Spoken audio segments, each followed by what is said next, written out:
de la séance d'aujourd'hui, c'est d'entamer la partie des analyses de la variance. Je disais bien les analyses parce qu'on a trois types d'analyses que nous allons essayer de traiter dans le cadre de cette partie d'analyse de la variance. Nous allons commencer par l'analyse de la variance appelée ANOVA ou ANOVA un facteur.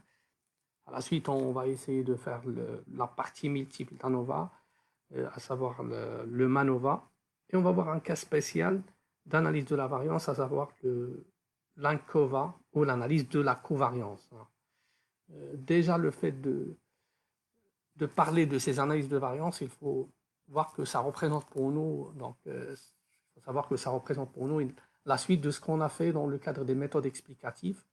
Si vous vous rappelez, donc, ceux qui ont assisté avec nous les premières séances, on a fait, parmi les premières méthodes qu'on a fait, c'était la régression simple et la régression multiple, où nous avons cherché à expliquer une variable dépendante par soit une autre variable dépendante dans le cas de la régression simple, ou une variable dépendante par un ensemble de variables explicatives qui sont également quantitatives. Ça, c'est dans le cas de la régression. On a fait également une autre méthode d'analyse explicative, à savoir l'analyse discriminante, où nous avons expliqué une variable dépendante qualitative par un ensemble de variables explicatives qui sont quantitatives.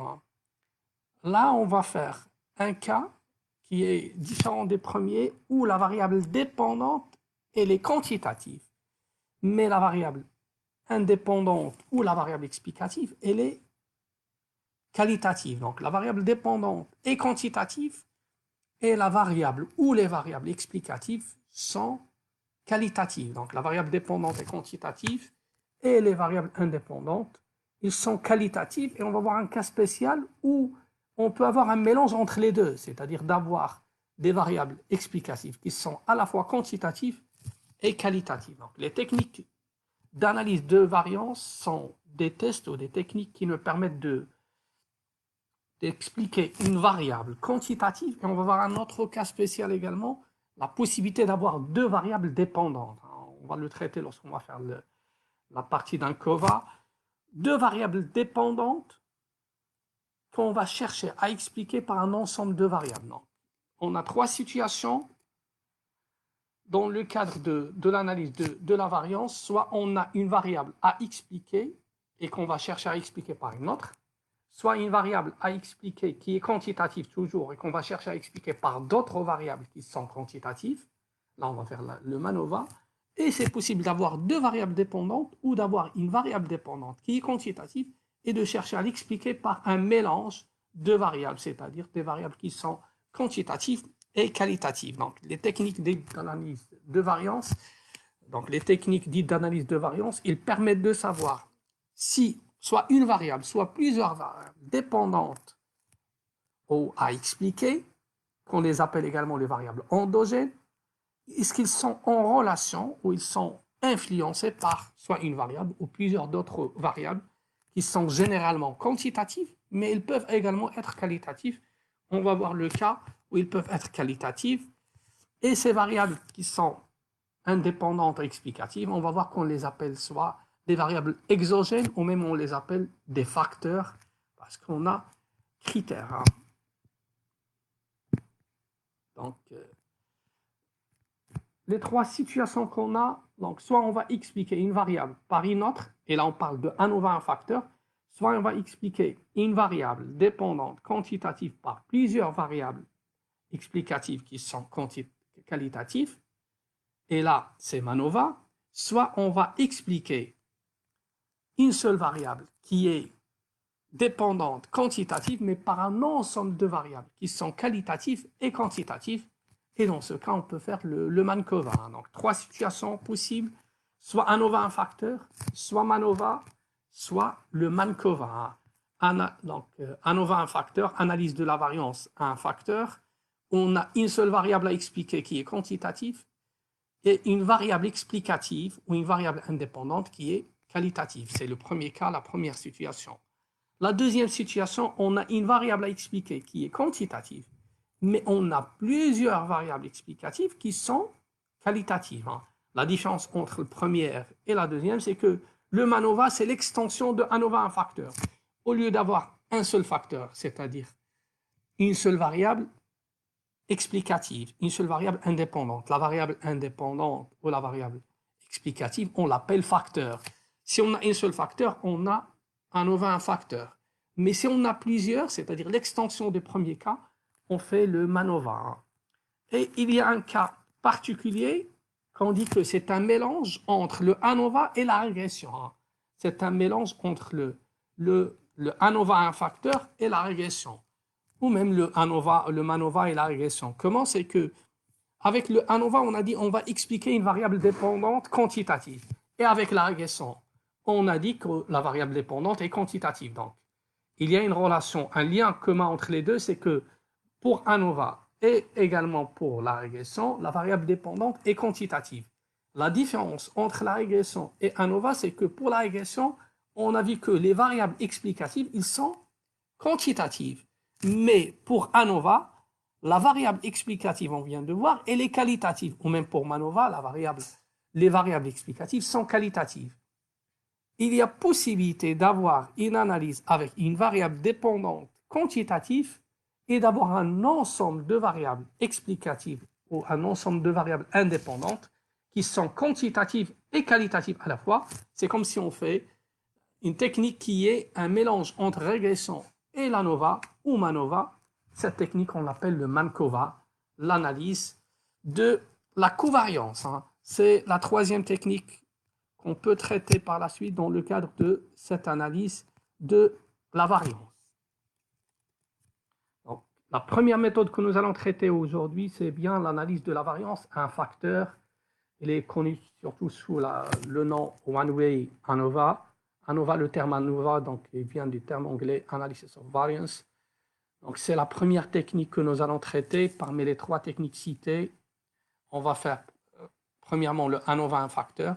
Par la suite, nous allons basculer vers le MANOVA et après, on va essayer de faire également des exemples avec le MANCOVA ou l'analyse de l'ANCOVA, l'analyse de la variance. Mais donc, premièrement, on va faire ANOVA, puis MANOVA et enfin ANCOVA, l'analyse de la covariance. Et donc, pour chaque méthode, on va suivre la même démarche on va faire la même démarche, on va appliquer la démarche de partie théorique et par la suite, on va traiter un exemple ou deux exemples avec le logiciel SPSS. Donc, nous allons entamer avec la partie d'ANOVA un facteur. Je vais expliquer premièrement le principe théorique avec des exemples de simulation et après, on va faire deux exemples ou un exemple avec le logiciel SPSS. Donc, premièrement, quand est-ce qu'on fait appel à l'analyse de la variance? Lorsque la variable à expliquer, c'est-à-dire la variable dépendante, elle est quantitative, et la variable explicative, c'est-à-dire la variable indépendante, qu'on appelle le facteur, elle est qualitative. C'est dans cette situation qu'on fait appel à l'analyse de la variance. Nous, on a fait la première situation avant où les deux variables, c'est-à-dire la variable à expliquer et la variable explicative, étaient quantitatives. On a fait la régression. Là, on va faire la deuxième situation dans ce cas bivarié où la variable à expliquer, elle est quanti, mais la variable explicative, elle est qualitative. On fait appel dans ce cas à l'analyse de la variance. Donc, l'analyse de la variance à un facteur appelé également One-Way ANOVA, c'est une technique qui permet de savoir si une variable dépendante, qui est la variable à expliquer et qui est quantitative, est-ce qu'elle est en relation avec une autre variable indépendante qui est qualitative. Donc, nous cherchons une relation entre le y, qui est la variable dépendante et qui est quantitative, et une autre variable indépendante qui est qualitative ou catégorielle. C'est-à-dire que je peux avoir une variable quantitative que je peux le rendre sous forme de catégorie. Par exemple, je vais prendre par exemple le salaire. Je peux avoir une tranche où je vais mettre très élevé, moyen, faible. Ou par exemple l'âge, je peux mettre vieux, par exemple jeune, ainsi de suite. C'est seulement de définir des tranches. Et là, dans ce cas, je peux rendre la variable quantitative catégorielle et je peux l'exploiter dans le cadre de mon analyse. Hein. Dans le cadre de l'analyse de la variance à un facteur, ANOVA un facteur, la variable qualitative prend des modalités. Hein. Ces modalités, on les appelle des niveaux. Et la variable elle-même, on appelle facteur. Donc la variable elle-même, c'est-à-dire la variable explicative, la variable indépendante, on l'appelle facteur, d'où l'appellation ANOVA un facteur. Un seul facteur, c'est-à-dire une seule variable explicative. Donc une seule variable explicative, cette variable explicative, on l'appelle facteur. Et les modalités qu'on a au niveau de cette variable explicative, on l'appelle niveau. Par exemple, si je prends la variable explicative, le sexe, par exemple le genre, on a homme-femme, en masculin, féminin, donc on a deux niveaux. Hein. On a deux niveaux, mais on va voir que c'est un cas pour lequel il ne faut pas traiter le test ANOVA, mais on peut faire le test hein, de student.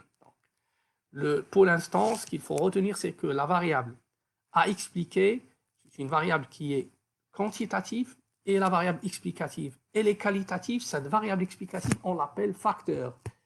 Et les modalités qu'on a pour cette variable explicative, on les appelle niveaux. Si j'ai, par exemple, 3 modalités, on parle de 3 niveaux. On a 4 modalités, on parle de 4 niveaux, ainsi de suite. Hein. Par exemple, on va prendre 2 exemples. Supposons que nous cherchons à expliquer le nombre de voyages annuels par la variable niveau social. Donc, le nombre de voyages, 1, 2, 3, 4, 5, ou n'importe quel chiffre, donc ça représente une variable qui est quantitative. Donc, le nombre, c'est une variable qui est quantitative que nous cherchons à expliquer par une autre qui est qualitative, qui est le niveau social. Est-ce que c'est la classe supérieure, classe moyenne ou classe inférieure? C'est la variable explicative, c'est le facteur qu'on a. On a un seul facteur, c'est le niveau social. Ce facteur niveau social, il a 3 niveaux. Classe supérieure, classe moyenne et classe inférieure. Donc, la variable explicative a 3 modalités. Donc, il a 3 niveaux. Donc, c'est un cas dans lequel on peut traiter l'analyse de la variance. Deuxième situation, deuxième exemple, variable dépendante. Ici, c'est le salaire, elle est quantitative. Avec la variable à expliquer, on cherche à expliquer le salaire par le niveau de formation. Est-ce que la personne il a un master, une licence, ou il a un bac, ou il n'a pas de, il est sans bac. Et là, j'ai 4 niveaux. Hein. Donc, la variable explicative qui est niveau de formation, elle a 4 modalités. Donc, on peut parler de 4 niveaux ici. Donc, là, c'est un autre cas. On peut faire l'analyse de la variance. C'est seulement pour expliquer quand est-ce qu'on fait appel à l'analyse de la variance. Donc, 2 conditions. La première, c'est que la variable dépendante devrait être quantitative. Et la deuxième condition, c'est que la variable explicative qui est qualitative doit avoir plus que 2 niveaux. Hein. Parce que si on n'a que 2 niveaux, c'est-à-dire on n'a que 2 modalités, comme l'exemple que je viens de donner, le sexe par exemple, on n'aura pas besoin de faire le test ANOVA. On peut faire appel seulement au test T de student, hein, le test T, qui me permet de comparer donc, les moyennes ou les variances lorsque on a seulement 2 modalités, 2 niveaux. Hein. Même dans le cas d'ANOVA, lorsqu'on a 3 ou 4 niveaux, c'est-à-dire 3 ou 4 modalités, on peut faire le tester, mais on va faire le tester à plusieurs reprises. C'est la raison pour laquelle l'ANOVA devient pratique dans ce cas, parce que si on a par exemple 3 modalités, il faut faire le test. Par exemple, si je reviens à mon premier exemple, dans le cadre d'analyse de la variance, on va voir qu'on fait comparer les moyennes. Et j'ai 3 niveaux ici. Si je vais faire le tester, je dois comparer la moyenne de classe supérieure avec classe moyenne, et classe supérieure avec classe inférieure, et classe moyenne avec classe inférieure. C'est-à-dire, je vais reprendre le test combien de fois? 3 fois. Je compare 2 à 2. Et s'il y a 4, je vais le faire 6 fois. Ce qui fait, le tester devient dans ce cas un test qui est pénible à faire ou qui demande plus de temps. Alors qu'il y a possibilité d'optimiser et de passer un test qui nous permet d'analyser l'ensemble à la fois avec un seul test, une seule fois, et non pas de reprendre à chaque fois le test, comme c'est le cas pour le tester, c'est le test ANOVA. Donc lorsqu'on n'a que 2 modalités, c'est-à-dire 2 niveaux, on peut faire appel au test le test de Stevens, mais si on a plus que deux modalités, c'est-à-dire plus que deux niveaux, donc il faut passer à la méthode ANOVA, parce que le tester, vous pouvez le faire, mais à plusieurs reprises. Hein. Et dans ce cas, donc ça ne devient pas très pratique, et pour vous, c'est préférable dans ce cas de faire appel à l'analyse de la variance. Alors, qu'est-ce qu'on veut dire par l'analyse de la variance? C'est un test statistique qui est un test paramétrique où on se base sur l'analyse des paramètres statistiques. On va comparer les moyennes ou même on va comparer les variances. Donc, c'est un test paramétrique, un test statistique paramétrique qui permet de comparer les moyennes de plusieurs échantillons. Le fait de dire qu'on a trois niveaux, c'est-à-dire qu'on a trois groupes de personnes ou trois échantillons de personnes. Le fait de dire qu'on a quatre niveaux, c'est-à-dire qu'on a quatre échantillons, quatre groupes de personnes. Je vais voir cette partie de groupe et d'échantillons en détail lorsqu'on va faire la mise en situation de la méthode avec deux exemples, et qui permet de savoir est-ce qu'il y a une différence entre les moyennes. C'est l'exemple qu'on a ici avec le diagramme des moyennes. Remarquez que la moyenne, c'est la barre qui est au milieu. Là, par exemple, dans cet exemple, le premier cas, il y a égalité entre les moyennes des trois groupes. On peut dire qu'il n'y a pas de différence entre les moyennes et c'est comme si on a un seul groupe. Mais dans la deuxième situation, remarquez que la moyenne change d'un groupe à un autre. On peut dire qu'il y a une différence entre les moyennes. C'est le test ANOVA qui nous permet d'analyser est-ce qu'il y a une différence entre les moyennes. Et à travers la différence entre les moyennes, on peut juger qu'il y a une différence entre les groupes et de dire qu'il y a influence de la variable explicative sur la variable dépendante par la suite. Donc, comme tout test statistique, on a deux hypothèses. La première hypothèse, c'est l'hypothèse H0, ou ce qu'on appelle l'hypothèse nulle. Et la deuxième hypothèse, c'est l'hypothèse H1, ou l'hypothèse alternative, ou l'hypothèse contraire. Le H0 suppose toujours qu'il n'y a pas soit de relation, si on parle de relation, et le H1 suppose qu'il y a de relation. Si on parle d'homogénéité, le H0 suppose qu'il y a homogénéité, le H1 est hétérogénéité, ou égalité, le H0 suppose qu'il y a égalité, et H1 suppose qu'il y a hétérogénéité. Hein. Dans notre cas, nous cherchons à comparer, on cherche à comparer les moyennes. Le H0 suppose qu'il y a égalité entre les moyennes, et le H1 suppose qu'il y a une différence entre les moyennes. Nous cherchons tant qu'on cherche la relation, c'est-à-dire nous cherchons la différence entre les moyennes. Pour dire qu'il y a une différence entre les groupes, on doit avoir une différence entre les moyennes. Donc le H0, c'est égalité entre les moyennes. En fonction du nombre de groupes, on aura le nombre de moyennes. Par exemple, ici, la moyenne est notée mu. Donc, il s'agit d'une lettre grecque. Donc, mu1, mu2, mu3, ainsi de suite. mu4, par exemple, si on a 4 groupes ou 4 niveaux. Donc, H0 suppose qu'il y a égalité entre les moyennes, c'est-à-dire mu1 est égal à mu2 est égal à mu3, mu est égal à mu4 ou mu5 si on a 5 groupes. Et le H1, il suppose qu'il y a au moins une différence entre les moyennes. C'est-à-dire que H1 différente de H2, différente de H3, différente de H4, ainsi de suite. Mais le problème, c'est que ce n'est pas forcément qu'on a la différence entre l'ensemble des moyennes. C'est possible qu'on a H1 qui est différent de H2, ou H2 qui est différent de H3, ou H3 qui est différent de H4, ou H3 qui est différent de H1. Non. Le H1, il nous donne seulement l'idée comme quoi il y a une différence entre les moyennes. C'est-à-dire qu'il n'y a pas égalité entre toutes les moyennes. Mais au moins, il y a une moyenne qui est différente des autres. C'est-à-dire au moins, il y a une moyenne qui n'est pas égale aux autres. Ça peut être une ou deux, hein, mais le plus important, c'est qu'on n'a pas égalité entre l'ensemble des moyennes.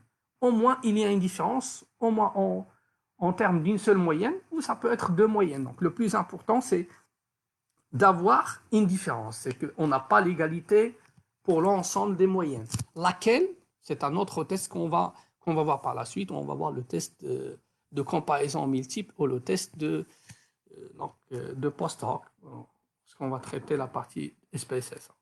Donc ça, c'est pour les hypothèses, donc égalité des moyennes et différence entre les moyennes. Donc le H0, on a dit, il suppose qu'il y a égalité entre les moyennes et H1, il y a au moins une différence dans les moyennes. Je disais bien H0, égalité des moyennes, et H1, au moins une différence en termes d'une moyenne parmi les moyennes, c'est-à-dire au moins une moyenne différente des autres. Mais le fait de rejeter le H0 et d'accepter le H1 ne veut pas dire où il y a la différence. On ne peut pas savoir qui est différent des autres, ou qui est la moyenne qui est différente des autres. Ou est-ce que la différence est dans toutes les moyennes, ou la différence est seulement dans 2 parmi 3, ou 2 parmi 4, ou une moyenne parmi les 3. Donc, le fait de rejeter le H0 ne permet pas de savoir elle est où la différence. Donc, il faut analyser elle est où la différence avec un autre test par la suite.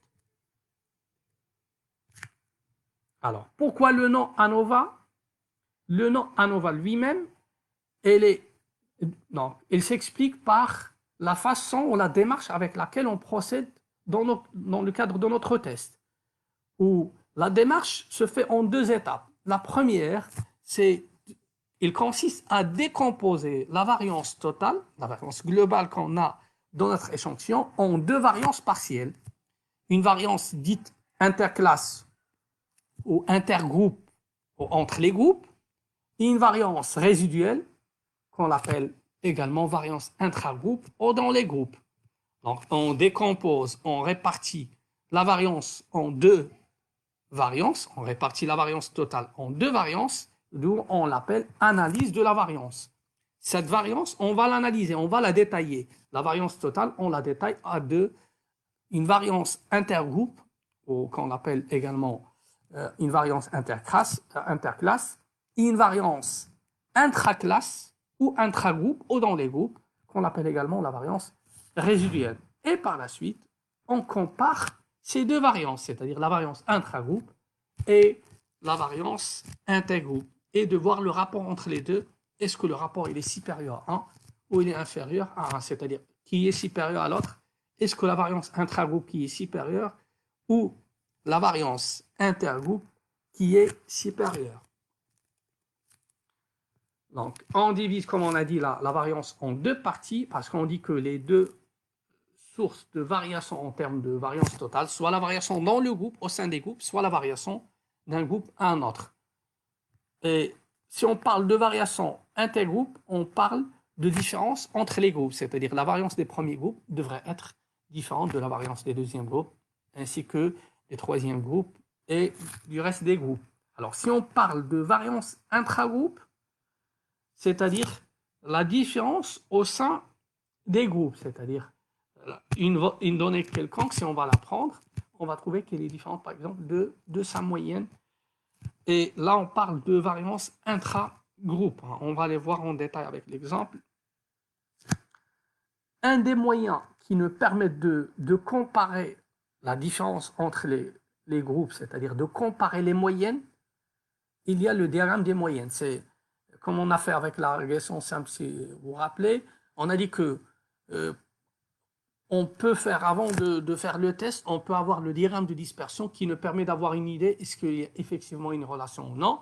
En fonction de l'allure du graphique, on peut savoir est-ce qu'il y a une relation déjà croissante ou décroissante, et également, est-ce qu'il y a une dispersion ou une concentration au niveau du nuage de points qui nous permet d'avoir une idée, premièrement, sur la relation. Le même principe ici, on peut, avant de passer pour l'analyse des indicateurs, que ce soit le test de F ou le test d'homogénéité ou le reste des tests, avant de comparer ces indicateurs, on peut chercher à comparer les moyennes à travers le diagramme des moyens. Et c'est ce diagramme qui va nous expliquer davantage ce point d'analyse de la variance et comment on répartit la variance. Donc, par exemple, ici, on a une simulation de 3 groupes. Et dans le premier groupe, il y a égalité des moyennes. Les moyennes sont à peu près les mêmes. Et dans le deuxième, il y a une différence entre les moyennes. Donc, l'analyse des graphiques me permet de voir est-ce qu'il y a une différence ou non. Mais ça reste à analyser en fin de compte. On va voir comment se fait cette analyse. Donc, si H0 est vrai, A0 et donc si on revient aux hypothèses, on a dit que d'après le A0, on suppose qu'il n'y a pas de différence entre les moyennes. Et si vous vous rappelez, par exemple, ici, on va dire que mu1 est égal à mu2 est égal à mu3. Il n'y a pas de différence entre les moyennes et automatiquement des trois groupes, et automatiquement, il n'y a pas de différence entre les groupes. Alors que si on a cette situation, on a, donc les moyennes représentent presque une ligne qui est horizontale. Mais s'il y a une différence, c'est-à-dire qu'on voit que en passant des premiers graphiques ou des premiers diagrammes au deuxième diagramme, on trouve que les moyennes changent. Et c'est les deux situations qu'on a pour parler d'égalité ou de différence. Mais comment peut-on dire qu'il y a égalité ou différence? On doit décomposer la variance totale de ces groupes qu'on a. Et là, on va parler de trois variances. On aura premièrement ce qu'on appelle la variance totale. Deuxièmement, cette variance totale, on va la décomposer en deux parties. Une variance qu'on a dit intragroupe et une autre variance intergroupe. Donc, premièrement, la variance intergroupe. La variance intergroupe, c'est ce qu'on appelle la variance entre les groupes, c'est-à-dire entre les classes. J'ai par exemple trois groupes, je cherche à calculer la variance entre les trois groupes, c'est-à-dire comment, par exemple, varie la moyenne d'un groupe à un autre. On a créé, par exemple, ici, des premiers groupes au troisième groupe. Je compare la moyenne des premiers groupes avec la moyenne des troisième groupes. Ça me donne la variance intergroupe ici, comme je peux avoir entre le deuxième groupe et le troisième groupe, ainsi de suite. Donc là, cette variance, cette dispersion, en termes de moyenne, parce que lorsque vous avez défini la variance le premier jour, vous avez défini la variance comme étant la dispersion autour de la moyenne. Donc cette dispersion entre la moyenne des premiers groupes et moyenne du troisième groupe, même si c'est la plus faible ici et la plus élevée, ça nous donne la variance intergroupe. Ça, c'est la première variance qu'on a avec la variance totale, bien sûr. Alors que la différence entre l'ensemble, donc, par exemple, des variances, des moyennes, donc la dispersion, remarquez, la valeur inférieure dans le premier groupe et la valeur supérieure dans le troisième groupe, qui n'est pas forcément le troisième groupe, mais la valeur la plus élevée et la valeur la plus faible, ça nous donne la dispersion totale.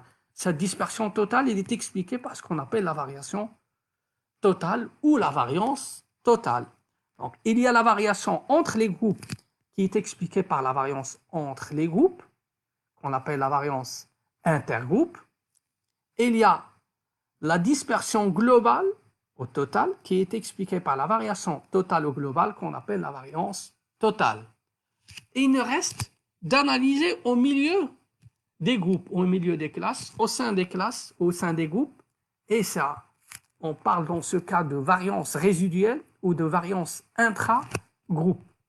Si je compare la variation au sein des groupes, par exemple, remarquez la partie qui est en vert ici, je compare la dispersion dans le groupe, c'est-à-dire de la valeur la plus faible à la valeur la plus élevée dans le premier groupe, de la valeur la plus faible à la valeur la plus élevée dans le deuxième groupe, ainsi de suite, j'aurai ce qu'on appelle la variance intragroupe, c'est-à-dire la variation au sein des groupes lui-même. La variation au sein des premiers groupes, la variation au sein du deuxième groupe et la variation au sein du troisième groupe en fonction des groupes qu'on a.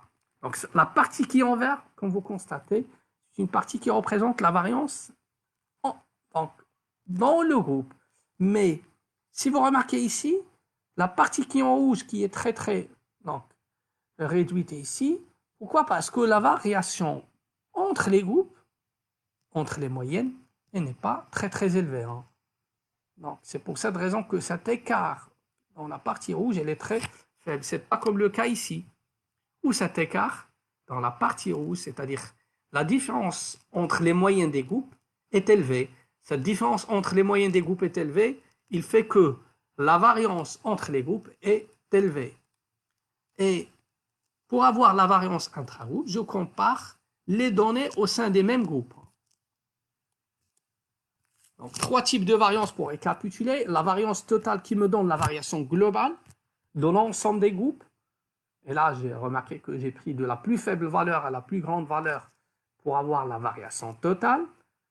Et la variation intragroupe, ou ce qu'on appelle la variance intragroupe ou la variance résiduelle, c'est la variation au sein des mêmes groupes, c'est-à-dire des plus faibles aux plus élevés, par exemple, valeurs au sein des mêmes groupes.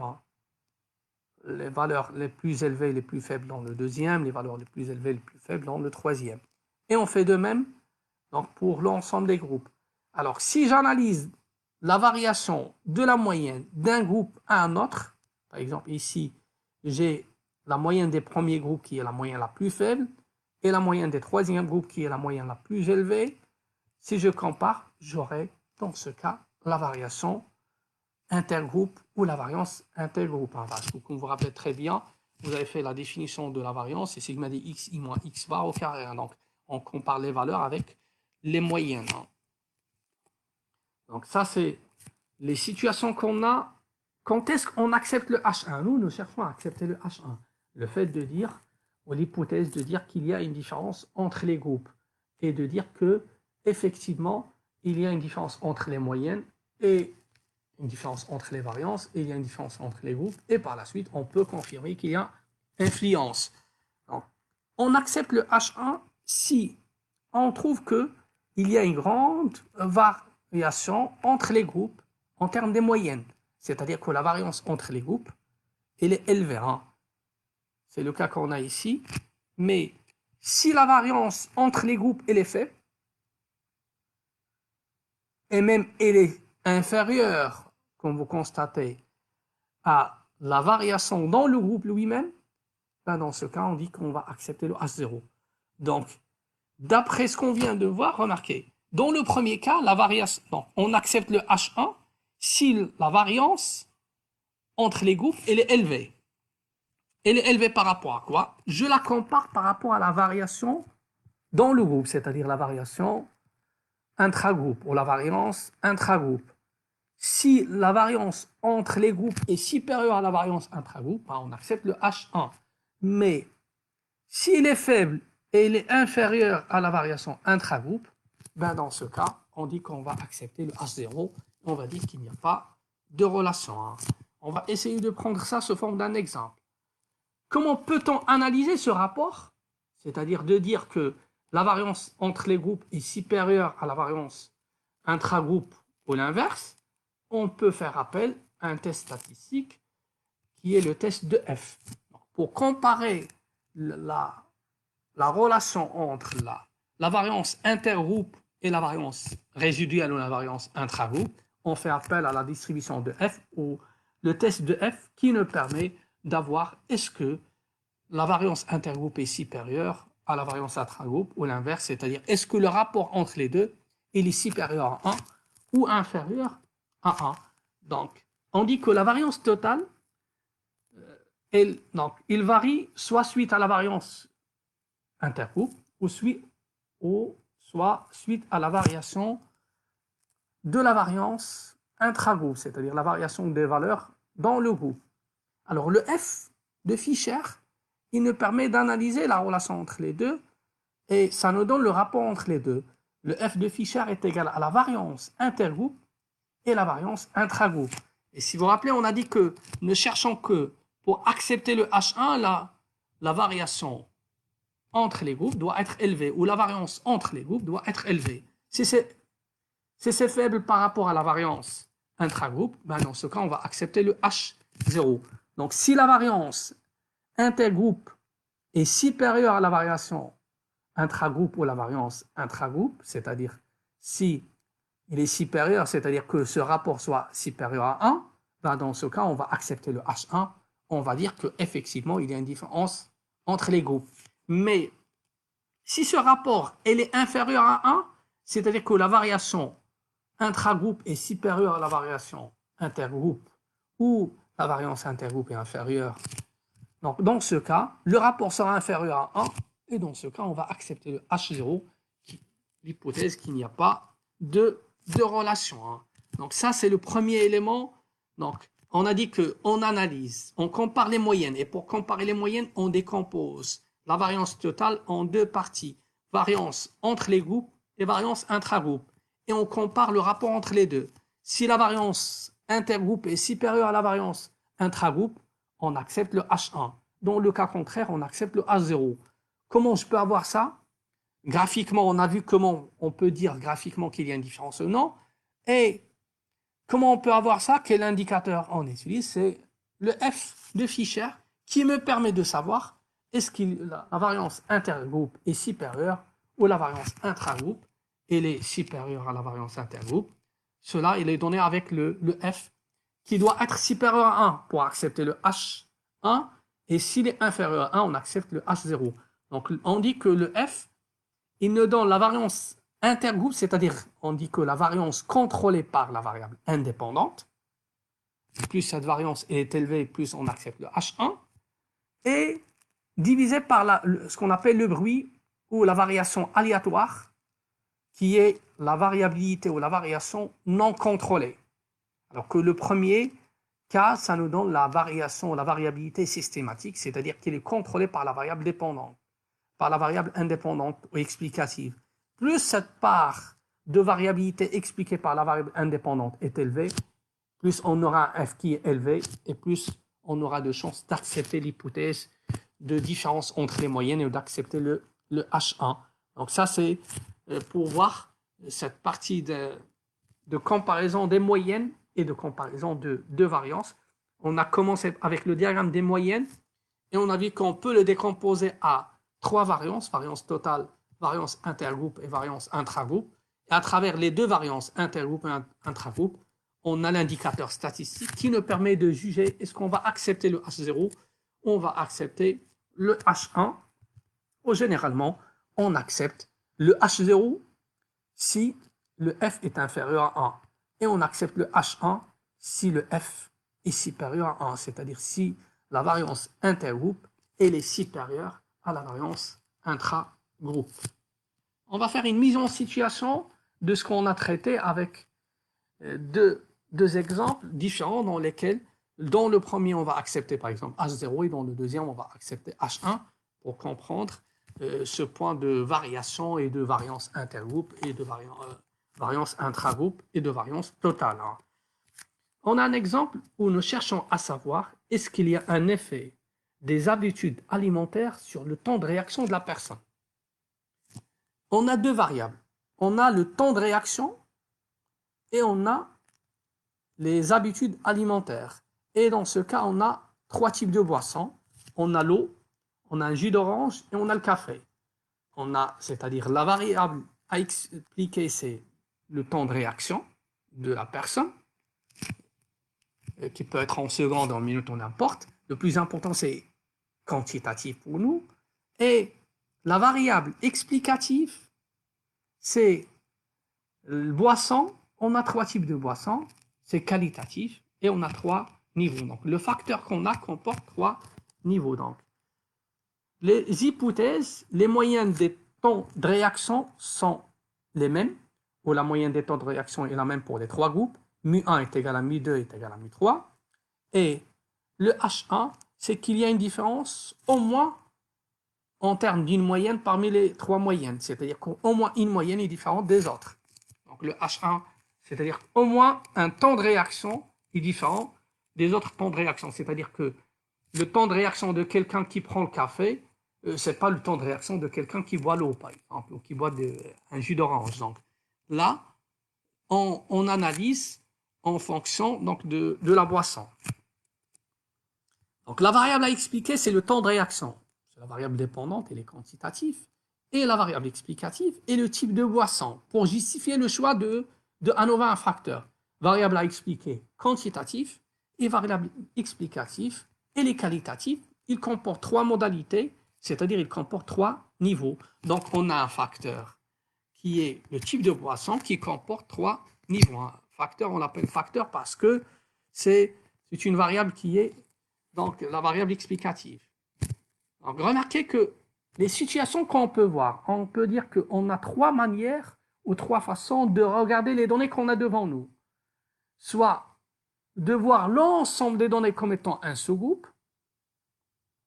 ou de voir les données sous forme de sous-groupe, et là on aura, c'est-à-dire l'ensemble des personnes qu'on a devant nous comme étant un seul groupe, ou de voir les personnes comme étant des trois sous-groupes, ou d'avoir les deux points de vue à la fois, c'est-à-dire de combiner la première situation et deuxième situation, et de combiner les deux points et regarder les sous-groupes en fonction des groupes totaux. C'est-à-dire, j'analyse les personnes qui sont au milieu des groupes en fonction de ce qu'on a dans le total.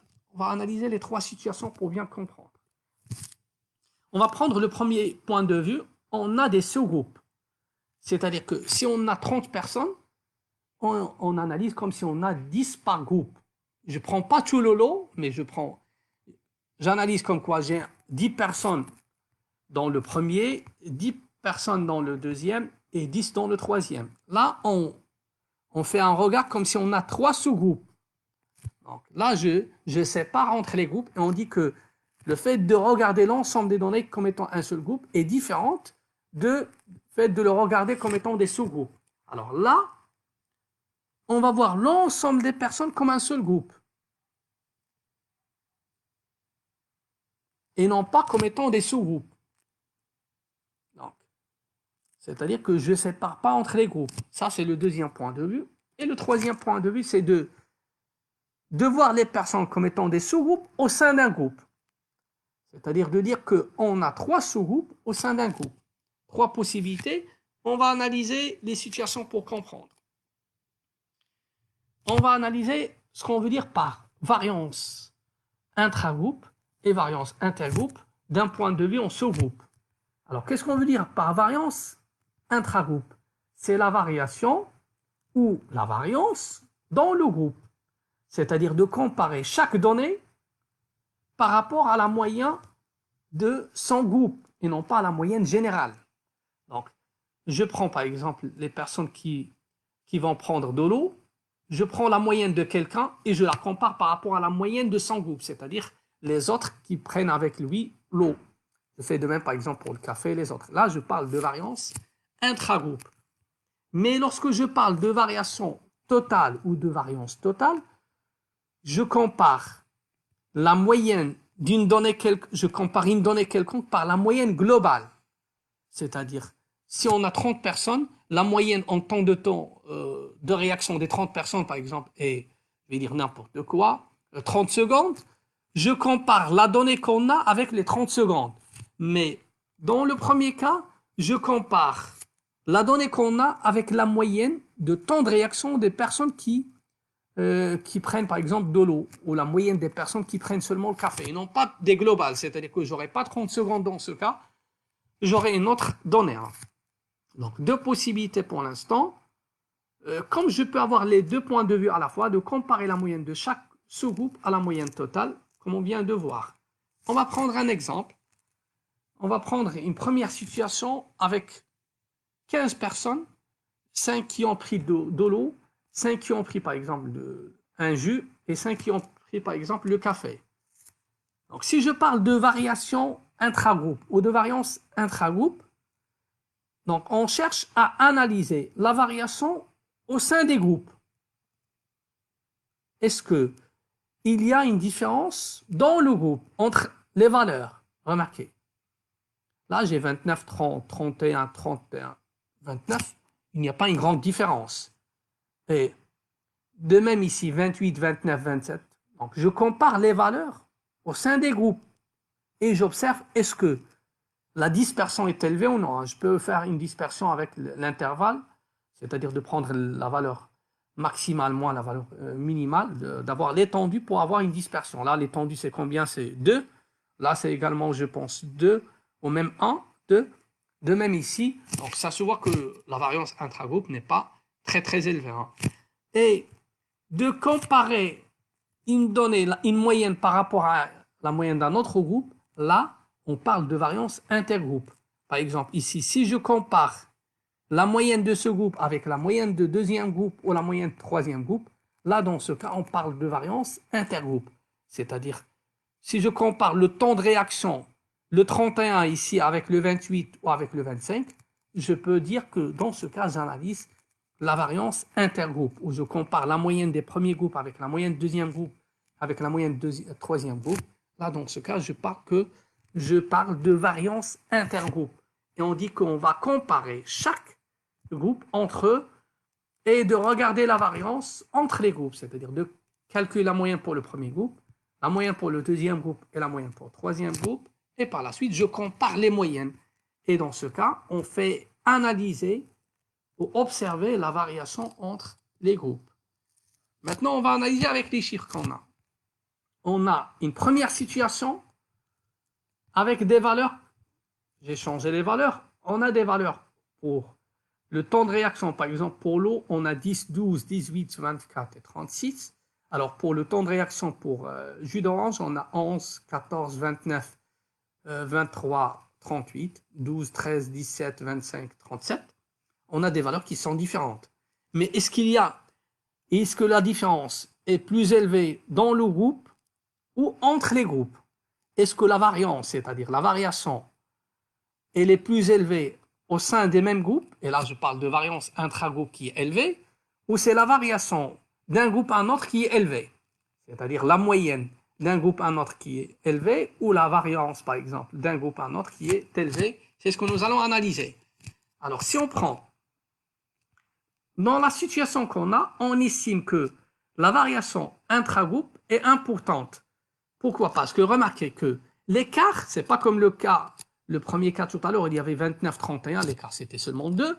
Là, remarquez, la valeur maximale, c'est 36 en temps de réaction, alors que le temps de réaction le plus faible, c'est 10. C'est-à-dire qu'il y a un grand écart au sein des mêmes groupes.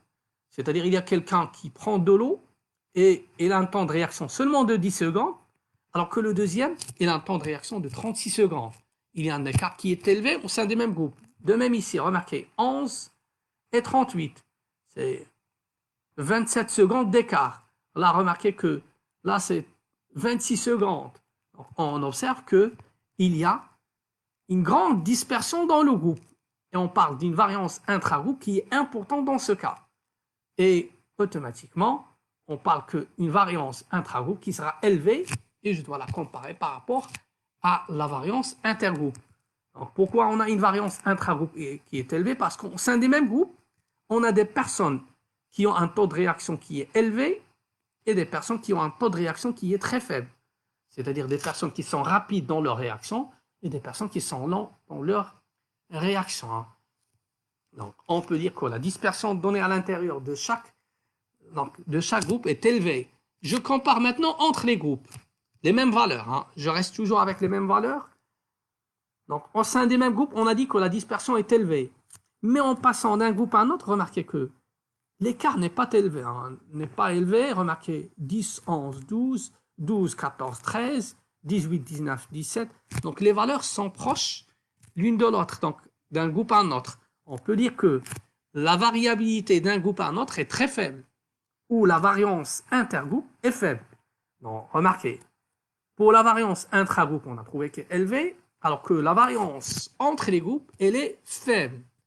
Et dans ce cas, je peux dire que je peux accepter le H0. Pourquoi? Parce qu'il n'y a pas de différence entre les groupes. D'un groupe à un autre, on ne trouve pas une différence. Mais la différence, elle est due à la différence en termes d'échantillon. C'est-à-dire que ce sont les personnes qui sont dans l'échantillon qui sont différents entre elles, mais non pas d'un groupe à un autre. C'est-à-dire que les différences observées sont dues aux personnes et non pas au type de boisson. Pourquoi? Parce en changeant de boisson, les valeurs ne changent pas de façon très significative.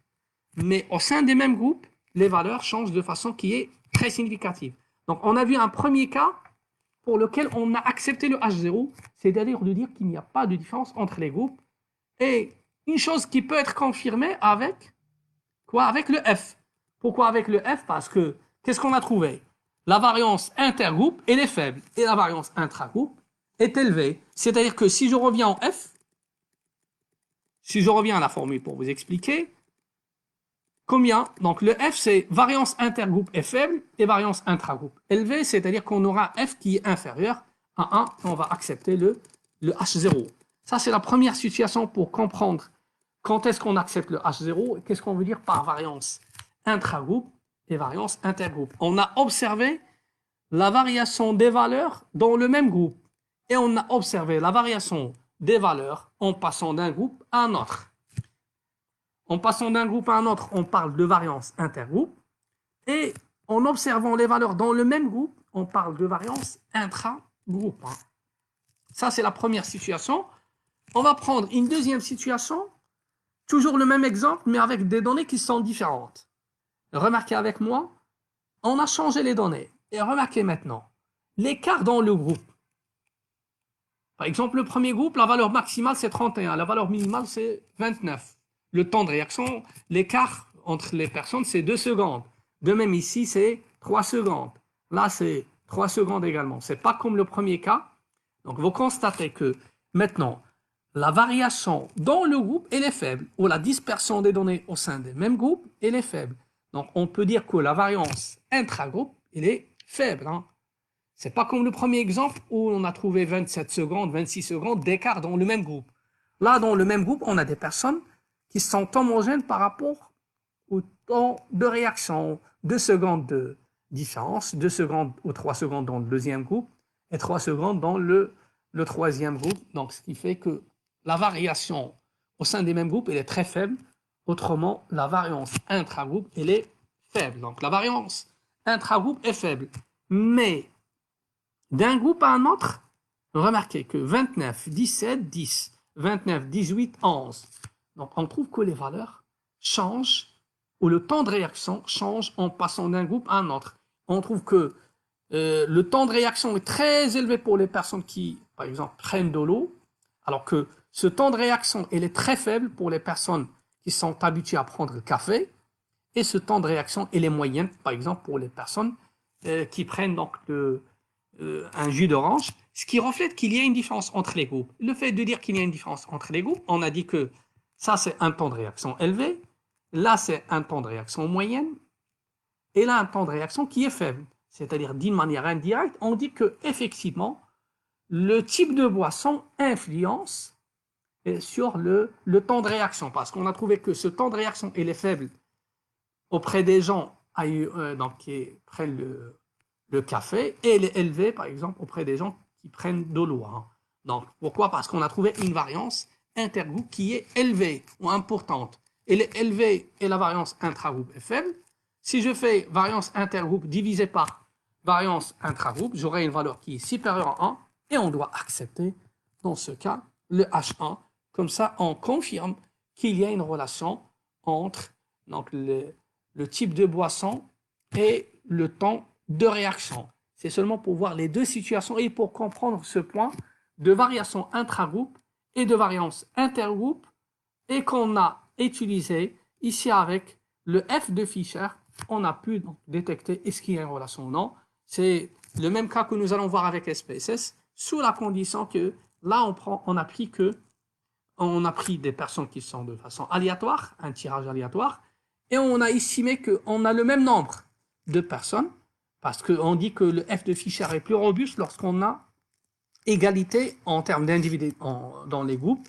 Sinon, s'il n'y a pas égalité, ben on peut faire un autre test non paramétrique ou les méthodes non paramétriques, et on va les voir avec SPSS pour voir quand est-ce qu'on peut vérifier l'hypothèse d'égalité de moyenne ou de différence entre les moyennes lorsqu'on n'a pas le nombre de groupes égal ou le nombre de personnes au niveau des groupes qui sont égaux.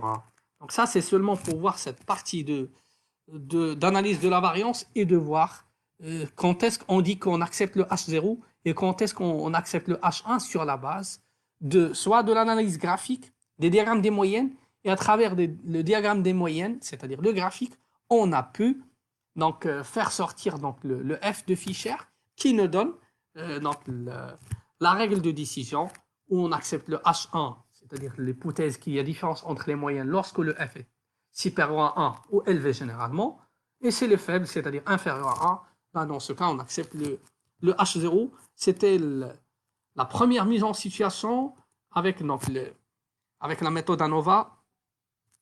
Il nous reste 5 minutes. On a 55, donc il nous reste 5 minutes. On peut faire les 5 minutes la partie de l'analyse. Écart type. Je n'ai pas compris ce que vous voulez dire par écart type. Je ne sais pas si une remarque ou... Alors, les conditions d'application d'ANOVA, donc premièrement, on estime qu'on a un échantillon. On doit avoir un échantillon aléatoire. On doit avoir une dispersion entre les groupes, c'est-à-dire hétérogénéité entre les groupes. On doit avoir des groupes qui sont indépendants. On estime que donc les échantillons qu'on a sont distribués selon la loi normale.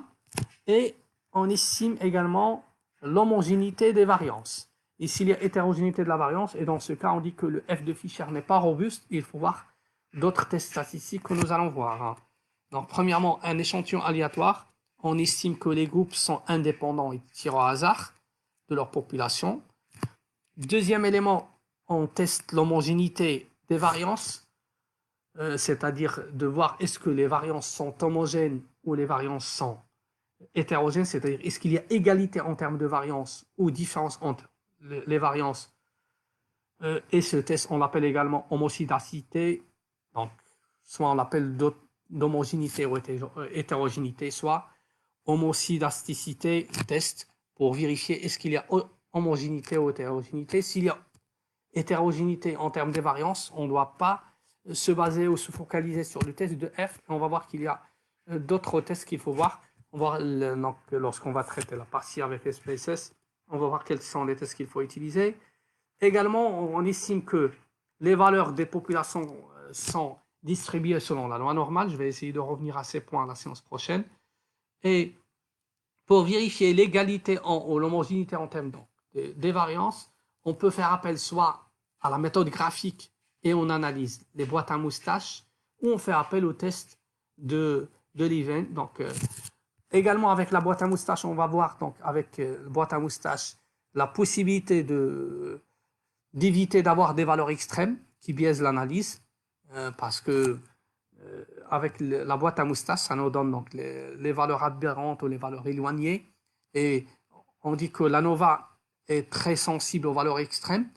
Et si on a des valeurs extrêmes, pour avoir une analyse plus fiable, on dit qu'il faut éliminer ces valeurs extrêmes. Et pour les éliminer, on peut voir ça à travers les boîtes, par exemple, à moustache, par exemple, ici, la personne 29. On estime que c'est une valeur qui est aberrante ou qui est éloignée et qu'il faut éliminer pour avoir plus donc, de fiabilité. Sinon, on fait appel au test de Levin. C'est un test qui nous permet de vérifier est-ce que il y a homogénéité des variances ou hétérogénéité de variances. On vérifie sa signification pour donc juger est-ce qu'il y a homogénéité ou hétérogénéité. On va voir ce point avec SPSS. De même, il y a un autre test si ou si on estime qu'il y a hétérogénéité, il faut faire appel à un test non paramétrique. On fait le test de Brown et le test de Welch pour vérifier est-ce qu'on va accepter le H1 ou le H0 parce que le F de Fischer sera insuffisant dans ce cas. Donc c'est ce que nous allons voir lorsqu'on va traiter l'exemple avec SPSS. Je vais faire appel avec SPSS au fichier employé. C'est un fichier modèle qui existe dans le logiciel SPSS. J'ai choisi ce fichier pour permettre aux gens qui ont déjà le logiciel de voir même les mêmes résultats que nous parce que c'est un fichier qui existe au niveau de SPSS où nous allons voir la relation entre le salaire et la catégorie d'employés avec l'analyse de Fischer et avec l'analyse des différents tests. Nous allons voir quand est-ce qu'on va accepter le H0 et quand est-ce qu'on va accepter le H1. Avec cet exemple, je vais faire le premier exemple avec le fichier employé et le deuxième exemple, on va le faire avec un autre test. Ça sera donc l'objet de la séance prochaine où nous allons voir cette partie pratique d'analyse et d'interprétation des résultats de l'analyse de la variance avec deux exemples sur SPSS avant de passer pour l'analyse de la variance elle-même, mais multiple, c'est-à-dire MANOVA, c'est-à-dire lorsqu'on aura plusieurs variables explicatives qui sont indépendantes. Donc ça sera l'objet de la prochaine séance. Aujourd'hui, donc, on a fait le volet théorique pour comprendre quand est-ce qu'on fait un ANOVA et quand est-ce qu'on fait appel à MANOVA et quand est-ce qu'on fait appel à ANCOVA. À partir de la séance prochaine, on va passer à la partie d'analyse avec le logiciel SPSS. Je ne sais pas si vous avez des questions pour Abdelzak, je n'ai pas compris écart type. On parle d'analyse de la variance avec l'écart type, c'est le racine carrée de la variance. Même SPSS, lorsqu'on va lui demander de nous donner, par exemple, les statistiques, il va nous donner les écarts types. Hein. Parce que l'analyse se fait avec l'écart type. Le fait de comparer les écarts types, c'est comme si on compare les moyennes.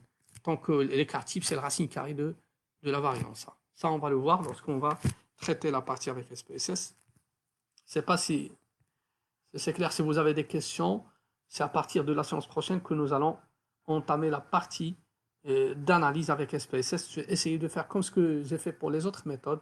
Je vais essayer de faire 2 exemples détaillés avec SPSS, avec explication des différentes situations, aux différents cas possibles, lorsqu'on a homogénéité, ce qu'il faut faire, lorsqu'on a hétérogénéité, ce qu'il faut faire, et de voir que ce soit l'analyse avec les tableaux, avec les graphiques, pour analyser une situation dans laquelle vous avez une variable dépendante quantitative, une variable dépendante qui est indépendante, qui est qualitative, et on va faire de même avec l'extension de cette analyse qui est le MANOVA, une variable dépendante quantitative et un ensemble de variables explicatives qui sont qualitatives. Hein. Je ne sais pas si vous avez des questions. S'il n'y a pas de questions, c'est clair, on se donne rendez-vous la séance prochaine, Inch'Allah. Je vous rappelle que même pour ceux qui veulent revenir à ce qu'on a traité à la présentation, vous trouvez tout ça au niveau des vidéos de la chaîne YouTube des groupes Khayafta. Merci à vous. À la séance prochaine, Inch'Allah.